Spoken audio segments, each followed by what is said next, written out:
Corinthians chapter 4. Let a man so account of us, as of the ministers of Christ and stewards of the mysteries of God. Moreover, it is required in stewards, that a man be found faithful.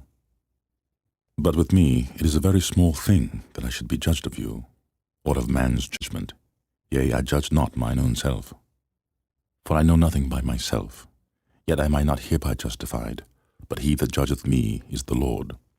Therefore judge nothing before the time, until the Lord come, who both will bring to light the hidden things of darkness, and will make manifest the counsels of the heart. And then shall every man have praise of God. And these things, brethren, I have in a figure transferred to myself and to Apollos for your sakes, that ye might learn in us not to think of men above that which is written, that no one of you be puffed up for one against another. For who maketh thee to differ from another?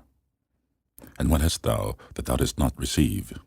And if thou didst receive it, why dost thou glory, as if thou hadst not received it? Now ye are full, now ye are rich.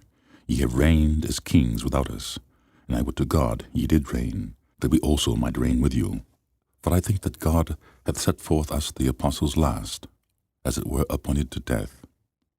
For we are made a spectacle unto the world, and to angels, and to men. We are fools for Christ's sake, but ye are wise in Christ. We are weak, but ye are strong. Ye are honorable, but we are despised. Even unto this present hour we both hunger and thirst, and are naked and are buffeted, and have no certain dwelling place. And labor, working with our own hands, being reviled, we bless, being persecuted, we suffer it, being defamed, we entreat. We are made as the filth of the world, and are the offscouring of all things unto this day. I write not these things to shame you, but as my beloved sons I warn you. For though ye have 10,000 instructors in Christ, yet have ye not many fathers.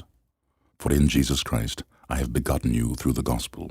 Wherefore I beseech you, be ye followers of me.